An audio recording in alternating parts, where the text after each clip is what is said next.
The guys at Nations Radio Network proudly presents The Alex Jones Show, because there's a war on for your mind.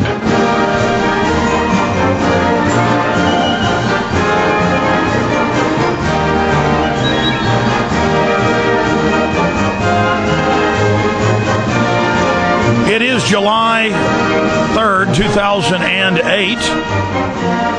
We're going to be live here for another hour and 50 minutes. David Icke will be with us into the middle of the next hour. He really doesn't need any introduction, and I'm very pleased that he'll spend time with us today. He's very busy. He's running for Parliament right now. He has been the head of the Green Party previously in England. He, of course, is a championship goalie. In the big international league. He also, of course, was a big presenter, one of the top presenters on the sports on BBC.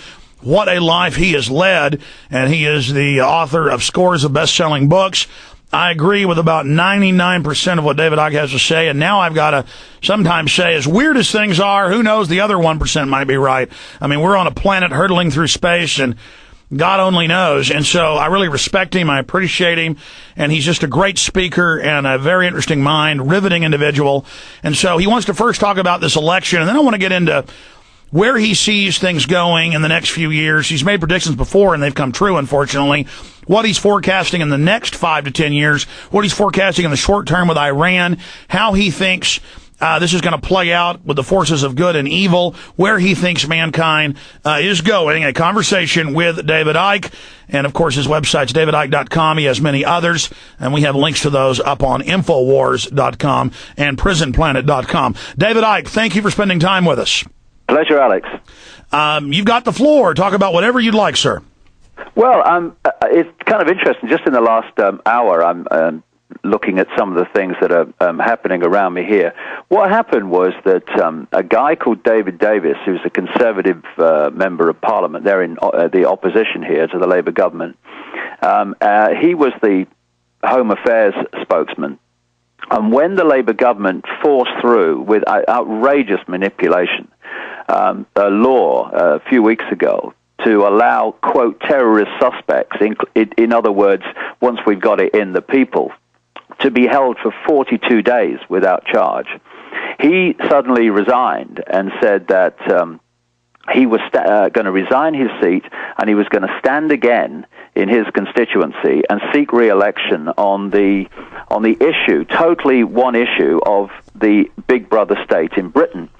He said that the police state and the cameras was to oppress, that the government was out of control. Unprecedented. Yeah, and it was unprecedented from whichever angle you look at it.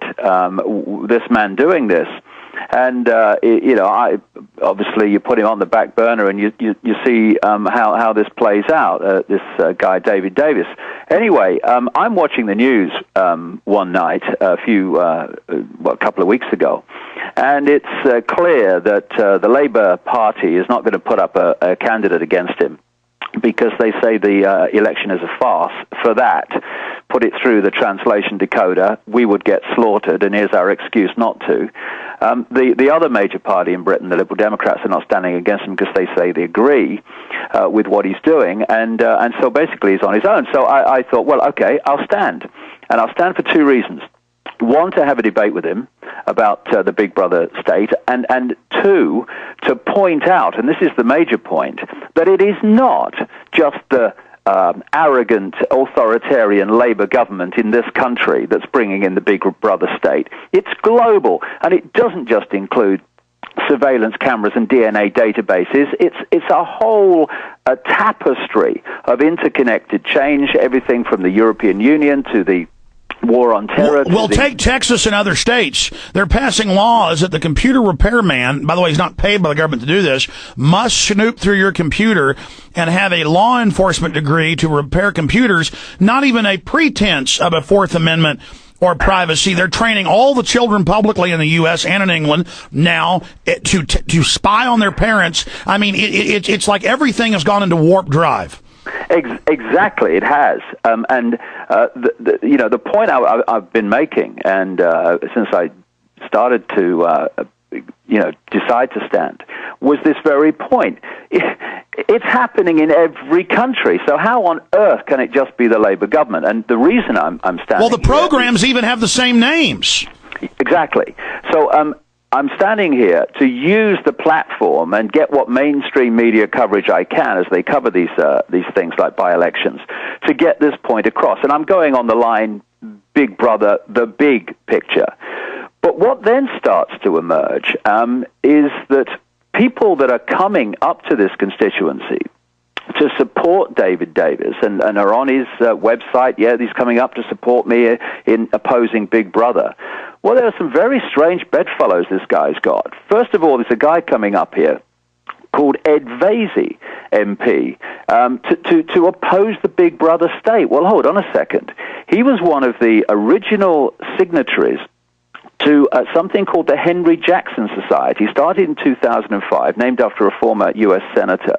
And then I look at the members of the Henry Jackson Society. First of all, Sir Richard Dearlove, head of MI6 from 1999 to 2004. Erwin Stelzer, former managing director of the Rothschilds Bank, now living in London, U.S. economist, a contributor to the Weekly Standard, of course, Murdoch's neocon rag. So they're trying to co-opt the revolution against tyranny. They know they can't stop it, so they're trying to preempt it. So you're preempting, they're preempting. Well, it's becoming clear what this scam here that I'm in the middle of here is about now, because he was also a resident scholar of the American Enterprise Institute, and now he's with the Hudson Institute. Of course, now we're starting to talk major neocon organizations that were orchestrators and propagandists for the war on terror, but it goes further. International patrons for the Henry Jackson Society of this guy who's coming to support David Davis against Big Brother include Richard Pearl, one of the major architects. The Prince of Darkness. A Prince of Darkness. William Crystal, co-founder of the Project for the New American Century. James Woolsey, former head of the CIA and neocon. That's all the head neocons you just listed. Another international patron, Robert Kagan, co-founder of the Project for the New American Century with William Crystal. Senior associate at the Carnegie Endowment for International Peace, which is the Reese Committee in the 50s with Norman Dodds found out was actually manipulating war. He's the senior speechwriter for George Shultz, one of the major manipulators behind the scenes in the United States when he was Secretary of State. He's still top kingmaker, yes. Yeah, these are the people who are connected to this organization and this guy, Ed Vasey, who's coming up to support David Davis to fight Big Brother. And there's another guy coming up called Patrick Mercer, MP. He's a consultant for something called Blue Hackle, which is a security firm akin to Blackwater, that kind of operation. Yeah, private mercs. Let me stop you, David, because a lot of Americans, people in the U.S., don't know the British nomenclature for elections. By standing, that means you're running for his seat. He's pulling back in this stunt, to claim he's running from outside to come in and fix things. And it's not like he's just signed on to a group that has some neocons on it. They're coming to his district to push and campaign for him. That's what you mean by coming up. So these are coming up to this constituency where I'm sitting in the middle of it now. The neocons are actively flocking in to this area of England to push this guy actively. Go ahead. Exactly. Patrick Mercer, MP, is also sponsored by something called the Heart Group. Now, this is a guy, just to confirm again, who's coming up to support the challenge to Big Brother.